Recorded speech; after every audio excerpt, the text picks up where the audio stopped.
വിചിന്തനം 3. സദ്മനോഭാവങ്ങൾ ഉളവാക്കുന്ന സൽഫലങ്ങൾ. ശ്രദ്ധേയമായിട്ടുള്ളൊരു പ്രമേയം യേശുക്രിസ്തു ഇന്നത്തെ സുവിശേഷത്തിലൂടെ അവതരിപ്പിക്കുന്നതായിട്ട് വേണം മനസ്സിലാക്കാൻ. ഫലത്തിൽ നിന്ന് വൃക്ഷത്തെ നിങ്ങൾക്ക് തിരിച്ചറിയാം എന്നുള്ളതാണ് ആ പ്രമേയം. ഞാൻ ഇതേപ്പറ്റി ധ്യാനിച്ചപ്പോ എന്റെ മനസ്സിലേക്ക് കടന്നു വരുന്ന ഒരു സമവാക്യം നിങ്ങളോട് പങ്കുവെച്ചുകൊണ്ട് ഇന്നത്തെ സുവിശേഷത്തിന്റെ പൊരുളിലേക്ക് നമുക്ക് കടന്നു വരാമെന്ന് ഞാൻ പ്രതീക്ഷിക്കുന്നു. Input plus throughput is equal to output. ഇതാണ് എന്റെ മനസ്സിലേക്ക് കടന്നു വന്ന സമവാക്യം. Input plus throughput is equal to output. Output എന്ന് പറയുമ്പോൾ യേശു ഇന്നത്തെ സുവിശേഷത്തിൽ പറയുന്ന ഫലങ്ങൾ എന്ന് നമുക്ക് മനസ്സിലാക്കാം. ആകെ കൂടിയുള്ള ഫലങ്ങൾ. അത് ഔട്ട്പുട്ട് ആകുമ്പോ ഇൻപുട്ട് എന്ന് പറയുന്ന നാം എന്ത് കൊടുക്കുന്നുവോ എന്ത് സ്വീകരിക്കപ്പെടുന്നുവോ അതിനെ ഇൻപുട്ട് എന്ന് നമുക്ക് വിളിക്കാം. ഇൻപുട്ടും ത്രൂപുട്ട് എന്ന് പറഞ്ഞാൽ പ്രവർത്തനക്ഷമമാകുന്ന ആ സംവിധാനം, അതിനെ ത്രൂപുട്ട് എന്ന് വിളിക്കാം. അപ്പോൾ ഫലങ്ങൾ എന്ത് നാം നൽകുന്നുവോ അത് എങ്ങനെ പ്രവർത്തനനിരതമാകുന്നുവോ അതിന്റെ തോതനുസരിച്ച് ഫലങ്ങൾ ഉണ്ടാകുള്ളൂ. Input plus throughput is equal to output. ഇത് മനുഷ്യനെ സംബന്ധിച്ച് ഒരു പരിധിവരെ മനുഷ്യേതര പ്രതിഭാസങ്ങളെ സംബന്ധിച്ച് പൂർണ്ണ അർത്ഥത്തിൽ ശരിയാണ്. ഞാനൊരു ഉദാഹരണം കൊണ്ട് ഈ പറഞ്ഞത് വ്യക്തമാക്കാൻ ശ്രമിക്കാം. നിങ്ങളുടെ തലയുടെ മുകളിൽ കറങ്ങുന്ന പങ്ക, ഈ പങ്ക കാറ്റാകുന്ന ഔട്ട്പുട്ട് കിട്ടാൻ വേണ്ടിയാണ് നാം ഉപയോഗിക്കുന്നത്. ആ പങ്കയിൽ നിന്ന് ഔട്ട്പുട്ടാകുന്ന കാറ്റ് ലഭിക്കണമെന്ന് വരികിൽ ഇൻപുട്ടാകുന്ന കറണ്ട് കൊടുക്കണം. കറണ്ട് ഉണ്ടെങ്കിലേ അത് കറങ്ങൂ. എന്നാൽ ചില പങ്കകള്, ഫാനുകള് കറണ്ട് ഉണ്ടായാലും അത് കറങ്ങില്ല. സ്വിച്ച് ഇട്ടായാലും കറങ്ങാത്ത ഫാനുകളുണ്ട്. മനസ്സിലായി വരുമ്പോ ആ ഫാനിന്റെ പ്രവർത്തനക്ഷമമല്ല. ഫാൻ എന്തോ തകരാറുണ്ട്. അതാണ് പ്രവർത്തിക്കാൻ ക്ഷമമായിട്ടുള്ള അല്ലെങ്കിൽ പ്രവർത്തനയോഗ്യമല്ലാത്ത യന്ത്രങ്ങള് അതിലുണ്ടെങ്കിൽ കറണ്ട് ഉണ്ടെങ്കിലും കറങ്ങില്ല. അപ്പൊ ഇൻപുട്ടിനനുസരിച്ച് കാറ്റാകുന്ന ഫലം പങ്കയിൽ നിന്ന് ലഭിക്കണമെന്ന് വരികില് ത്രൂപുട്ടാകുന്ന പ്രവർത്തനക്ഷമമായിട്ടുള്ള ഒരു സംവിധാനം ആ പങ്കയിലുണ്ടാകണം. ഇത് മനുഷ്യേതര പ്രതിഭാസങ്ങളെ സംബന്ധിച്ച് വളരെ ശരിയാണ്. ചേതനവും അചേതനവുമായിട്ടുള്ള പ്രതിഭാസങ്ങളെ സംബന്ധിച്ച് 100% ശരിയാണ്. പക്ഷെ മനുഷ്യനിലേക്ക് കടന്നു വരുമ്പോ അത് മുഴുവനും ശരിയല്ല. ഈ സമവാക്യം മനുഷ്യന്റെ ഫലം എന്ന് പറയുന്നതാണ് ജീവിതത്തിന്റെ ആകെത്തുക. ഈ മനുഷ്യന്റെ ജീവിതത്തിന്റെ ആകെത്തുക നിശ്ചയിക്കപ്പെടുന്നത് ഇൻപുട്ടിനാലും ത്രൂപുട്ടിനാലും ആണ് എന്ന് പറയുമ്പോ മനുഷ്യനെ സംബന്ധിച്ച് ഇൻപുട്ട് എന്ന് പറയുന്നത് മനുഷ്യൻ ജീവിക്കുന്ന സാഹചര്യമായിട്ട് നമുക്ക് പരിഗണിക്കാം. അപ്പൊ സാഹചര്യം നല്ലതാണെങ്കിൽ ഫലം നന്നാകാൻ സാധ്യത കൂടും. സാഹചര്യം മോശമാണെങ്കിൽ ആ മനുഷ്യന്റെ പ്രവർത്തനത്തിന്റെ ആകെത്തുക മോശമാകാനാണ് സാധ്യത. പക്ഷേ മനുഷ്യനെ സംബന്ധിച്ച് അത് മുഴുവനും ശരിയല്ല. സാഹചര്യം നല്ലതായാലും ഇൻപുട്ട് നന്നായാലും ഔട്ട്പുട്ട് നന്നാകണമെന്നില്ല. നല്ല സാഹചര്യത്തിൽ മനുഷ്യൻ ജീവിച്ചാലും അവൻ നന്നാകണമെന്നില്ല. ഒരു ഉദാഹരണം സുവിശേഷത്തിൽ നിന്ന് തന്നെ നമുക്ക് എടുക്കാം. യേശുക്രിസ്തു ശിഷ്യന്മാരെ തിരഞ്ഞെടുക്കുന്നു, തന്റെ കൂടെയാകാനും അയക്കപ്പെടാനും. വ്യക്തികളെ സംബന്ധിച്ചിടത്തോളം ഇതിലും വലിയൊരു നല്ല സാഹചര്യം ഇല്ല. യേശുവിന്റെ കൂടെയാകാൻ വേണ്ടി തിരഞ്ഞെടുക്കപ്പെട്ട ശിഷ്യന്മാർ സ്വാഭാവികമായിട്ട് ഏറ്റവും നല്ല സാഹചര്യത്തിലെ ആണ് അവർ ജീവിക്കാൻ ഇടവരുന്നത്. പക്ഷേ അതിലൂ ഒരു ശിഷ്യൻ ഇത്രയേറെ നല്ല സാഹചര്യത്തിൽ ജീവിക്കാൻ ഇടവന്നിട്ടും ആ യൂദാസിന്റെ പ്രവർത്തനത്തിൽ നിന്ന് നല്ല ഫലങ്ങളല്ല ഉണ്ടായത്, ദുഷ്ഫലങ്ങളാണ് ഉണ്ടായത്. സാഹചര്യം നന്നായിട്ട് യേശുവിന്റെ കൂടെ തന്നെ ജീവിച്ച യൂദാസ് ഫലം നമ്മൾ വിശകലനം ചെയ്ത് നോക്കുമ്പോ ഏറ്റവും മോശമായിട്ടുള്ള ഫലമാണ് യൂദാസിലുണ്ടായത്. അവന്റെ ജീവനം തന്നെ അവന് ഭാരമായിട്ട് തോന്നി, കെട്ടിഞ്ഞാന്ന് ചത്തു. അപ്പൊ സാഹചര്യം നല്ലതാണെങ്കിലും ഫലം വരുമ്പോ നന്നാകണമെന്നില്ല. ഇനി മോശ സാഹചര്യമാണെങ്കിലും മനുഷ്യൻ വിചാരിച്ചാൽ നന്നാകാം. സുവിശേഷത്തിൽ തന്നെ ഒരു ഉദാഹരണം. യേശുവിന്റെ കൂടെ കുരിശിൽ തറയ്ക്കപ്പെട്ട 3 കള്ളന്മാരിൽ വലത്തുവശത്ത് തൂങ്ങപ്പെട്ട കള്ളന്മാരുടെ കൂടെ അവന്റെ സഹവാസം, കൂട്ടുകാരൊക്കെ കള്ളന്മാര്. തീർച്ചയായിട്ടും ജീവിത സാഹചര്യം മോശമായിരുന്നു. ആ കള്ളന്റെ ജീവിത സാഹചര്യം മോശമായിരുന്നു എന്ന് ഒരിക്കലും അവൻ നല്ല കള്ളനായി. അവൻ ദൈവത്തിന്റെ കൂടെ ഇരിക്കാൻ യോഗ്യത നേടി. സാഹചര്യം മോശമായിരുന്നു, പക്ഷെ ഫലങ്ങൾ വന്നപ്പോ ഏറ്റവും വിശേഷമായ ഫലം അവന് പുറപ്പെടുവിക്കാൻ സാധിച്ചു. അപ്പൊ നല്ല സാഹചര്യം ഉണ്ടെങ്കിലും മോശമാക്കാനും, മോശ സാഹചര്യത്തിലാണ് മനുഷ്യൻ ജീവിക്കുന്നത് എന്ന് ഒരിക്കലും നന്നാകാനും മനുഷ്യന് സാധിക്കും. എന്തുകൊണ്ട്? ഇത് സാധിക്കുന്നത് മനുഷ്യന്റെ ത്രൂപുട്ടാണ്. മനുഷ്യനെ സംബന്ധിച്ചിടത്തോളം ത്രൂപുട്ട് എന്ന് പറയുന്നതാണ് മനുഷ്യന്റെ മനസ്സ്. ഈ മനസ്സ് നല്ലതാണെങ്കിൽ മോശ സാഹചര്യത്തെ നന്നാക്കാം. മനസ്സ് മോശമാണെങ്കിൽ നല്ല സാഹചര്യത്തെ മോശമാക്കാനും സാധിക്കും മനുഷ്യനെ. ഇതാണ് മനുഷ്യനെ സംബന്ധിച്ചിടത്തോളം ഈ സമവാക്യം അർത്ഥമായിട്ട് വരിക. അപ്പോ യേശുക്രിസ്തു ഇന്ന് സുവിശേഷത്തിലൂടെ നമ്മുടെ മുമ്പിൽ അവതരിപ്പിക്കുന്നത് കർത്താവേ കർത്താവേ എന്ന് പറഞ്ഞതുകൊണ്ടായില്ല മക്കളെ. കർത്താവിന്റെ ഇഷ്ടം കണ്ടറിഞ്ഞ് ജീവിതത്തിൽ നിവർത്തിക്കാനുള്ള മനോഭാവം നിങ്ങൾക്കുണ്ടാകണം. അതിലാണ് കാര്യമുള്ളത്. നിങ്ങളൊരു ഭക്തന്റെ വേഷം ധരിച്ചതുകൊണ്ടോ ആയില്ല മക്കളെ. കുഞ്ഞാടിന്റെ വേഷം കെട്ടിയതുകൊണ്ടായില്ല. നിങ്ങളുടെ ഉള്ളിൽ ചെന്നായുടെ പ്രവർത്തനങ്ങളാണെങ്കിൽ ദുഷ്ടഫലങ്ങളാണ് നിങ്ങളിൽ നിന്നുണ്ടാകുക. അപ്പോ യഥാർത്ഥത്തിൽ ഏറ്റവും കാര്യമായിട്ടുള്ളത് മനസ്സിനെ സംബന്ധിച്ചിടത്തോളം മനുഷ്യന്റെ മനസ്സാണ്, മനോഭാവങ്ങള്. നോമ്പുകാലം ആചരിക്കുന്ന നമ്മെ സംബന്ധിച്ചിടത്തോളം യേശുക്രിസ്തു ഇന്നത്തെ സുവിശേഷത്തിലൂടെ നമ്മുടെ ഹൃദയത്തിലേക്ക് എറിഞ്ഞു തരുന്ന സന്ദേശം, നിങ്ങളുടെ ഭക്താഭ്യാസങ്ങളേക്കാൾ കൂടുതൽ ശ്രദ്ധിക്കേണ്ടത് നിങ്ങളുടെ മനോഭാവങ്ങളിൽ വിശുദ്ധീകരിക്കാൻ നിങ്ങൾ പഠിക്കണം. നിങ്ങളുടെ അഭ്യാസ മുറകളേക്കാൾ ആഴത്തിൽ ഞാൻ നോക്കുന്നത് നിങ്ങളുടെ മനോഭാവങ്ങളാണ്. നല്ല മനോഭാവങ്ങൾ ഉണ്ടാക്കാൻ നിങ്ങൾ പരിശ്രമിക്കണം. നിങ്ങളുടെ മനോഭാവങ്ങളെ വിശുദ്ധീകരിക്കാനുള്ള നിങ്ങൾക്ക് സാധിക്കണം. ഇതാണ് മനുഷ്യനെ മനുഷ്യനാക്കുന്നത്. ഈ യാഥാർത്ഥ്യം അല്പം കൂടി വിശദമാകാൻ ഒരുപക്ഷെ സഹായകമാകുമെന്ന് ഞാൻ ധരിക്കുന്നു. വിശ്വസാഹിത്യകാരനായ ടോൾസ്റ്റോയ് ഒരിക്കൽ എഴുതിയ ഒരു കഥ, ഏറ്റവും പ്രധാനപ്പെട്ട കാര്യം എന്ന ശീർഷകത്തിൽ പ്രസിദ്ധീകരിക്കപ്പെട്ടിട്ടുള്ള ഒരു കഥ ഞാൻ നിങ്ങളുമായിട്ട് പങ്കുവയ്ക്കാം. ഒരിക്കലൊരു രാജാവ് ടെൻഷൻ അടിച്ച് നടക്കുക. വിശ്വസാഹിത്യകാരനായ ടോൾസ്റ്റോയുടെ കഥയാണ് ഈ പറയുന്നത്. ടെൻഷൻ എന്താണ്? ടെൻഷന്റെ കാരണം രാജാവിന് ചില സംശയങ്ങൾ നിവാരണം ചെയ്യാൻ സാധിക്കുന്നില്ല. ചില ചോദ്യങ്ങൾ മനസ്സിലേക്ക് കയറി വരുന്നതിന് തക്കതായിട്ടുള്ള ഉത്തരങ്ങൾ ലഭിക്കുന്നില്ല. ഇത് കാരണമാണ് ടെൻഷൻ. എന്താ രാജാവിന്റെ പ്രശ്നങ്ങൾ? 3 പ്രശ്നം. നമ്പർ 1, വേണ്ടത് വേണ്ടപ്പോ വേണ്ട വിധത്തിൽ ചെയ്യാൻ ഉള്ള പരിശീലനം എനിക്ക് എവിടെ നിന്ന് കിട്ടും? രാജാവിന്റെ ടെൻഷന്റെ കാരണം ഒന്നുതാ. വേണ്ടത് വേണ്ടപ്പോ വേണ്ട വിധത്തിൽ ചെയ്യാനുള്ള പരിശീലനം എനിക്ക് എവിടെ നിന്ന് കിട്ടും? രണ്ടാമത്തെ രാജാവിന്റെ ഉള്ളിലുള്ള സംശയം, ടെൻഷൻ. ഞാൻ പല ആളുകളുമായിട്ട് ബന്ധപ്പെടുന്നതാണ്.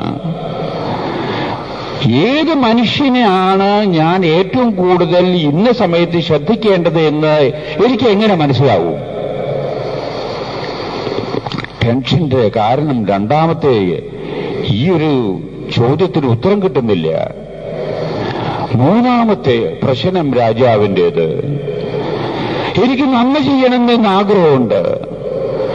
ഈ സമയത്തിൽ ഏറ്റവും നല്ല കൃത്യം എന്നിൽ നിന്ന് പ്രതീക്ഷിക്കാവുന്നത് എന്ത്, അല്ലെങ്കിൽ എന്ത് ചെയ്താലാണ് ഏറ്റവും ശ്രേഷ്ഠമായിട്ടുള്ള നന്മയായി തീരുക? ഈ സത്യം ആരെനിക്ക് പറഞ്ഞു തരും? ഇതാണ് രാജാവിന്റെ ടെൻഷൻ. രാജാവ് ആ രാജ്യത്തിലെ പണ്ഡിതന്മാരെ ഒരു സമ്മേളനം വിളിച്ചുകൂട്ടി. രാജാവിന്റെ സംശയങ്ങള് പണ്ഡിതന്മാരുടെ മുമ്പിൽ രാജാവ് അവതരിപ്പിച്ചു. പണ്ഡിതന്മാര് തല പുകഞ്ഞ് ആലോചിച്ചു. രാജാവിന്റെ പ്രശ്നത്തിന് പരിഹാരം കിട്ടാൻ അവരുടെ ഉത്തരങ്ങളൊന്നും രാജാവിന് തൃപ്തികരമായില്ല. ടെൻഷൻ കൂടി. ഈ സമയത്താണ് രാജാവിന്റെ മനസ്സിലേക്ക് കടന്നു വരുന്ന ഒരു ചിന്ത. വനത്തിലങ്ങ് താമസിക്കുന്ന, കഴിഞ്ഞുകൂടുന്ന ഒരു വനവാസിയായിട്ടുള്ള സന്യാസിയെ പറ്റിയുള്ള ചിന്ത, ഓർമ്മ രാജാവിന്റെ മനസ്സിലേക്ക് കടന്നു വരുന്നു. ആ സന്യാസിയെപ്പറ്റി ജനങ്ങൾക്ക് പൊതുവെ നല്ല അഭിപ്രായ, വളരെ ആദരിക്കപ്പെടുന്ന ഒരു മനുഷ്യനാണ് ആ സന്യാസി. പണ്ഡിതനാണ്, ആചാര്യൻ, മഹർഷി തുല്യനായിട്ട് ജനങ്ങൾ കരുതുന്ന സന്യാസി. രാജാവ് വിചാരിച്ചു, ആ സന്യാസിയുടെ പക്കൽ നിന്ന് ഇതിനുള്ള ഉത്തരം കിട്ടാൻ സാധിക്കുമായിരിക്കും. രാജാവ് ആ സന്യാസിയെ ബഹുമാനിക്കുന്നത് കൊണ്ട് ആ സന്യാസിയെ രാജകൊട്ടാരത്തിൽ വിളിച്ചു വരുത്തുന്നതിന് പകരം താൻ തന്നെ ആ സന്യാസിയുടെ അടുത്തേക്ക് പോകാം എന്ന് വിചാരിച്ചു. പക്ഷെ രാജാവിന്റെ പരിവാരത്തോട് കൂടിയിട്ട് സന്യാസിയുടെ അടുത്ത് പോകുന്നത് ശരിയല്ലല്ലോ. അദ്ദേഹം ലളിതമായ ഒരു ജീവിതം നയിക്കുന്നത്.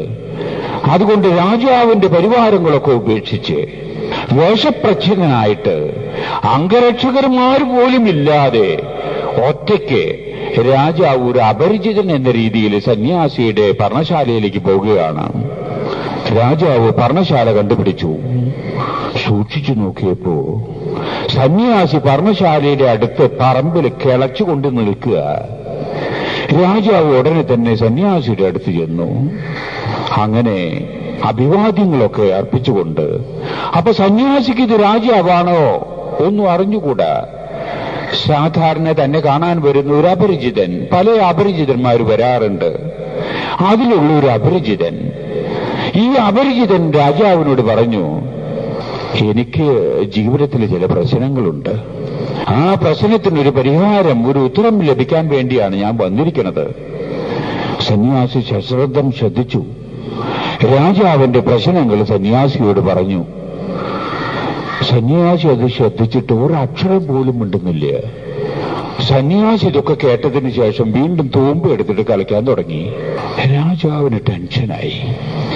ഞാൻ പറഞ്ഞതിന് യാതൊരു ഉത്തരവും സന്യാസി പറയുന്നില്ലല്ലോ. രാജാവിന് വലിയ ആദരവുള്ളതാണ് ഈ സന്യാസി. സന്യാസി കള തന്നെ കള. അങ്ങനെ കിളയ്ക്കുന്ന സന്യാസി ക്ഷീണിതനായി കഴിഞ്ഞിരിക്കുന്നു എന്ന് രാജാവിന് മനസ്സിലായി. രാജാവ് സന്യാസിയുടെ പക്കൽ നിന്ന് ആ തൂമ്പ ഏറ്റുവാങ്ങി. എന്നിട്ട് പറഞ്ഞു, അങ്ങ് ക്ഷീണിതനായിട്ട് ഇരിക്കുന്നു. ഇനി കുറച്ചു നേരം വിശ്രമിച്ചാലും ഞാൻ അങ്ങ് ചെയ്യുന്ന ജോലി ഞാൻ ചെയ്യാം, ഞാൻ കളിക്കാം. ആ സന്യാസി മനസ്സില്ല മനസ്സോടുകൂടിയാണെങ്കിലും തൂമ്പ രാജാവിന് കൊടുത്തു. രാജാവ് കളിക്കാൻ തുടങ്ങി. പച്ചക്കറി കൃഷിക്ക് വേണ്ടിയിട്ടുള്ള തടമെടുക്കാനുള്ള പരിശ്രമം. അങ്ങനെ 2-3 തടങ്ങളൊക്കെ എടുത്തു. രാജാവും ക്ഷീണിച്ചു. സന്യാസി രാജാവിൽ നിന്ന് തൂമ്പ ഏറ്റുവാങ്ങാൻ വേണ്ടി ശ്രമിച്ചു എന്ന് വരികിലും വയോവൃദ്ധനായിട്ടുള്ള സന്യാസി ക്ഷീണിതനാണെന്ന് കണ്ടപ്പോൾ രാജാവ് ആ തൂമ്പ കൊടുക്കാതെ തന്നെ ഉത്സാഹത്തോടു കൂടി തന്നെ വീണ്ടും കള തുടങ്ങി. സമയം സായാഹ്നമായി. ജോലിയൊക്കെ നിർത്തി പർണശാലയിലേക്ക് മടങ്ങേണ്ട സമയമായി. രാജാവിന്റെ അസ്വസ്ഥത. രാജാവ് സന്യാസിയോട് പറയുന്നു, ഞാൻ ചോദിച്ച ചോദ്യങ്ങൾക്കൊന്നും ഉത്തരം കിട്ടിയില്ലല്ലോ എന്ന് പറഞ്ഞിട്ട് ഇങ്ങനെ നിൽക്കുമ്പോണ്ട് ഒരു മനുഷ്യൻ ഓടി വരും. വയറ് പൊത്തിപ്പിടിച്ചിട്ട് ആ മനുഷ്യൻ ഓടി വരുന്നത്. സന്യാസി രാജാവും അത് നോക്കി. അങ്ങനെ ഓടി വരുന്ന മനുഷ്യന്റെ വയറ്റിൽ വലിയൊരു മുറിവ്. ആ മുറിവിൽ നിന്ന് രക്തം ധാരയായിട്ട് ഒഴുകുന്നു. ഉടനെ തന്നെ അത് അമർത്തിപ്പിടിച്ചുകൊണ്ട് 2 പേരും കൂടി ശുശ്രൂഷിച്ചു. സന്യാസി ഉടനെ തന്നെ ഓടിപ്പോയിട്ട് ചില പച്ചമരുന്നുകളൊക്കെ വനത്തിൽ നിന്ന് ശേഖരിച്ചു. അതിടിച്ച് തകർത്തു. രാജാവ് കയ്യിലുള്ള ഒരു തുവാല കൊണ്ട് ആ മുറിവിൽ വെച്ച് കെട്ടി ഭദ്രമാക്കി. രക്തോട്ടമൊക്കെ നിലച്ചു. കുറച്ച് വെള്ളവും ഈ ഓടി വരുന്ന അപരിചിതന് കൊടുത്തു. അപ്പോൾ ആശ്വാസമായി. സന്യാസിയും രാജാവും കൂടിയിട്ട് ഈ അപരിചിതനെ എടുത്ത് പർണശാലയിലേക്ക് കൊണ്ടുപോയി. അവിടെ അല്പം ആശ്വാസം തോന്നിയതുകൊണ്ട് ഈ മുറിവ് പറ്റിയ അപരിചിതൻ പെട്ടെന്ന് ഉറങ്ങി. ഇവരും പണിയെടുത്തുള്ളതുകൊണ്ട് രാജാവ് തീർച്ചയായിട്ടും കായികാധ്വാനം നടത്തിയോണ്ട് ക്ഷീണിതനായിട്ട് രാജാവും ഉറങ്ങി. സന്യാസിക്ക് ഉറങ്ങാൻ ഒരു വിഷമവുമില്ല. സന്യാസി ഉറങ്ങി. പിറ്റേ ദിവസം രാജാവ് ഉണർന്നു നോക്കുമ്പോൾ രാജാവിന്റെ കാൽക്കല് തലേ ദിവസം താൻ ആരെ പരിചരിച്ചുവോ ആ മനുഷ്യൻ കൂപ്പുകൈകളോട് കൂടിയിട്ട് രാജാവിന്റെ പാദത്തിന്റെ അടുത്ത് ഇങ്ങനെ നമസ്കരിച്ച് നിൽക്കുകയാണ്. രാജാവ് ഉണർന്നെഴുന്നേറ്റ് ഇങ്ങനെ നമസ്കരിച്ചു നിൽക്കുന്ന ഈ അപരിചിതനെ കണ്ട് രാജാവ് ചോദിച്ചു, എന്തു പറ്റി? ഈ അപരിചിതൻ പറഞ്ഞു, പ്രഭു ക്ഷമിക്കണം. രാജാവ് ഉടനെ തന്നെ പറയുന്നു, ഇവിടെ ക്ഷമിക്കേണ്ട കാര്യം എന്താ ഉള്ളത്? താങ്കളെ എനിക്ക് അറിഞ്ഞുകൂടാ, ഒരു അപരിചിതൻ. അതുകൊണ്ട് ഇവിടെ ക്ഷമയുടെ പ്രശ്നമില്ല. ഇവിടെ ക്ഷമിക്കാൻ ഞാൻ ഒന്നും ചെയ്തില്ല. ഒരു അപരിചിതൻ, ആ അവസരത്തിൽ ചെയ്യേണ്ടത് ഞാൻ ചെയ്തു. അതിൽ ക്ഷമിക്കാനുമില്ല, ക്ഷമയുടെ പ്രശ്നവും ഇവിടെ ഉദിക്കുന്നില്ല. ആ അപരിചിതൻ പറഞ്ഞു, അങ്ങേക്ക് എന്നെ അറിയില്ലായിരിക്കും, പക്ഷെ എനിക്ക് അങ്ങയെ അറിയാം. അങ്ങാണ് ഈ രാജ്യത്തിന്റെ രാജാവെന്ന് എനിക്കറിയാം. അങ്ങാണ് എന്റെ പിതാവിനെ കൊന്നവൻ. അങ്ങ് വനാന്തരങ്ങളിൽ കഴിഞ്ഞ ദിവസം നായാട്ടിന് പോയപ്പോ അമ്പെയ്ത് കൊന്നത് അങ്ങാണ് എന്റെ പിതാവിനെ. എന്റെ പിതാവിന്റെ ഘാതകനാണ് അങ്ങ് എന്ന് മനസ്സിലാക്കിയപ്പോ വൈരാഗ്യം മാളിക്കത്തുകയായിരുന്നു എന്റെ മനസ്സിലെ. കൊലയ്ക്ക് കൊല എന്നുള്ള ചിന്തയോടുകൂടെ അതിന് പകരം ചോദിക്കാൻ വേണ്ടി ഞാൻ ആവേശത്തോടുകൂടെ രാജകൊട്ടാരത്തിലേക്ക് കടന്നു വന്നവനാണ് ഞാൻ. അപ്പോഴാണ് അങ്ങയുടെ ഭൃത്യന്മാരിൽ നിന്ന് ഞാൻ മനസ്സിലാക്കുന്നത് അങ്ങ് കൊട്ടാരത്തിൽ ഇല്ല. അങ്ങ് ഇങ്ങനെ കാട്ടിലേക്ക് വന്നിരിക്കുകയാണ് സന്യാസിയെ കാണാൻ വേണ്ടി. എന്റെ പെരുമാറ്റ രീതി കണ്ട് അങ്ങയുടെ അംഗരക്ഷകന്മാർ എന്നെ പിടിച്ചു, എന്നെ ബന്ധിച്ചു. അവരുടെ ബന്ധനത്തിൽ നിന്ന് കൊട്ടത്തി ഞാൻ ഊട്ടിപ്പോരുന്ന അവസരത്തിൽ അവരിൽ നിന്ന് ഏറ്റ മുറിവുകളാണിത്. വയറിൽ ഉണ്ടായ വലിയ മുറിവ്, അങ്ങനെയാണ് എനിക്ക് മുറിവ് പറ്റിയത്. ഞാൻ വൈരാഗ്യത്തോടു കൂടിയാണ് അങ്ങയെ കൊല്ലാൻ വേണ്ടിയാണ് ഈ വനത്തിലേക്ക് ഓടി വന്നത്. അങ്ങനെ വന്ന എന്നെ അങ്ങ് ശുശ്രൂഷിച്ചു. എനിക്ക് ജീവൻ തിരിച്ചു കിട്ടാൻ അങ്ങ് ഇടവന്നു. ഇന്നു മുതൽ ഞാൻ അങ്ങയുടെ ശത്രുവല്ല. അങ്ങയുടെ എളിയ ദാസനായിട്ട് എന്റെ ജീവിതം മുഴുവനും അങ്ങയെ ഞാൻ ശുശ്രൂഷിക്കാൻ സന്നദ്ധനാണ് എന്ന് പറഞ്ഞുകൊണ്ടാണ് ആ അപരിചിതൻ കൈകൂപ്പി ആ രാജാവിന്റെ മുമ്പിൽ നിൽക്കുന്നത്. രാജാവ് വിസ്മയിച്ചിങ്ങനെ നിൽക്കുക. വിസ്മയമുണ്ടെങ്കിലും സന്തോഷം തീർച്ചയായിട്ടും തോന്നും, അഭിമാനം തോന്നും.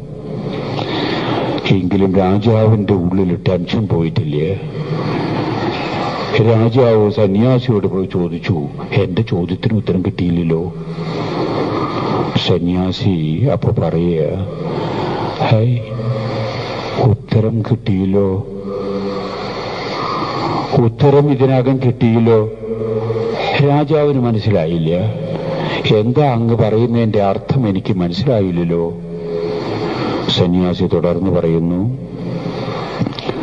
അങ്ങ് ഈ വനത്തിലേക്ക് എന്നെ അന്വേഷിച്ചു വന്നപ്പോ ഞാൻ കിളയ്ക്കുന്നവനായിട്ടാണ് കണ്ടത്.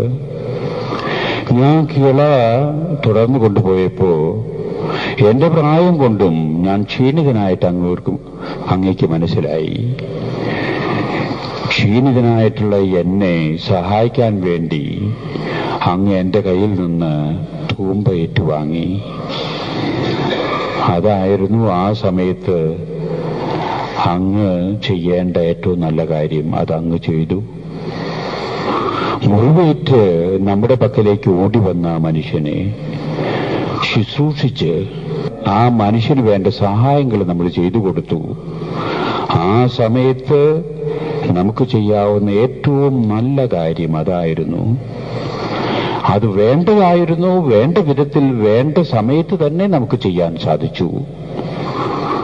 അതാണ് അങ്ങയുടെ ആദ്യത്തെ ചോദ്യം. അത് ഇതിനുള്ള ഉത്തരവും നമ്മൾ ചെയ്തു. രണ്ടാമത്തെ അങ്ങയുടെ ചോദ്യം, ആ സമയത്ത് നമ്മൾ ശ്രദ്ധിക്കേണ്ട മനുഷ്യൻ, നമ്മുടെ പക്കലെ ആവശ്യമായിട്ട് വന്നിരിക്കുന്ന മനുഷ്യനെയാണ് ശ്രദ്ധിക്കേണ്ടത്. അത് നമ്മൾ ശ്രദ്ധിച്ചു. ഉത്തരം, രണ്ടാമത്തെ ചോദ്യത്തിനുള്ള ഉത്തരവും നമുക്ക് കിട്ടി. മൂന്നാമത്തെ ചോദ്യം, നാം ആ സമയത്ത് ചെയ്യാവുന്ന ഏറ്റവും നല്ല കാര്യം ആവശ്യത്തിലിരിക്കുന്ന സഹോദരനെ ആവശ്യത്വം അനുസരിച്ച് സഹായിക്കാൻ സാധിക്കുക എന്നുള്ളതാണ് ഏറ്റവും നല്ല കാര്യം. അതും അങ്ങ് ചെയ്തു. മൂന്നാമത്തെ ചോദ്യത്തിനും ഉത്തരം ലഭിച്ചു. രാജാവ് ചിന്തിക്കുകയാണ്, സത്യത്തിൽ പറഞ്ഞാൽ ആരാ ഇത് പഠിപ്പിച്ചു തരിക? വേണ്ടത് വേണ്ടപ്പോ വേണ്ട വിധത്തിൽ ചെയ്യാൻ ആരെന്നെ പരിശീലിപ്പിക്കും? രാജാവിന്റെ ചോദ്യം. നമ്മുടെ മനസ്സാണ് പരിശീലിപ്പിക്കേണ്ടത്. മനോഭാവങ്ങളാണ് പരിശീലനം നടത്തേണ്ടത്. നല്ല മനോഭാവങ്ങൾ വളർത്തിയെടുക്കുക എന്നുള്ളതാണ് മനുഷ്യരായ നമ്മിൽ നിന്ന് യേശുക്രിസ്തു ആദ്യമായിട്ടും അധികമായിട്ടും പ്രതീക്ഷിക്കുന്നത് എന്ന സത്യം നമ്മെ യേശുവിന്റെ ഏതായിട്ടുള്ള രീതിയിൽ പറഞ്ഞ് മനസ്സിലാക്കി തരികയാണ് ഇന്നത്തെ സുവിശേഷം എന്നാണ് ഞാൻ ധരിക്കുന്നത്. അതുകൊണ്ട് പ്രിയപ്പെട്ട മക്കളെ, നമ്മുടെ ബാഹ്യമായിട്ടുള്ള കാര്യങ്ങളെക്കാൾ ആന്തരികമായിട്ടുള്ള നമ്മുടെ മനസ്സിന്റെ ഭാവങ്ങള്, മനോഭാവങ്ങള്, സദ്മനോഭാവങ്ങളുള്ള മനുഷ്യരായിട്ട് നമ്മൾ തീരാൻ സാധിച്ചാൽ തീർച്ചയായിട്ടും നല്ല ഫലങ്ങള് നമ്മിൽ നിന്നുണ്ടാകും. എന്നാൽ തക്കതായിട്ടുള്ള മനോഭാവങ്ങൾ, നല്ല മനോഭാവങ്ങളല്ല നമ്മുടേതെന്ന് വരികിൽ നമ്മൾ എന്തു തന്നെ നല്ലതാണെന്ന് തോന്നാവുന്ന പ്രവർത്തനങ്ങൾ നമ്മൾ കാഴ്ചവെച്ചാലും അത് സദ്ഫലങ്ങളായി തീരണമെന്നില്ല. അതുകൊണ്ട് സദ്ഫലങ്ങൾ നമ്മിൽ നിന്നുണ്ടാകണമെന്ന് വരികിൽ, ജീവിതത്തിന്റെ ആകത്തുക നല്ലതായിട്ട് തീരണമെന്ന് വരികിൽ, നമ്മുടെ മനോഭാവങ്ങള് വിശുദ്ധീകരിക്കാൻ, പവിത്രീകരിക്കാൻ, അതിന് ശിക്ഷണം നൽകാൻ, അതിനെ വളർത്തിയെടുക്കാൻ നാം ശ്രദ്ധിക്കേണ്ടിയിരിക്കുന്നു എന്ന സത്യം നമ്മളെ പഠിപ്പിക്കുന്നതായിട്ട് നമുക്ക് ധരിക്കാം ഇന്നത്തെ സുവിശേഷത്തിലൂടെ.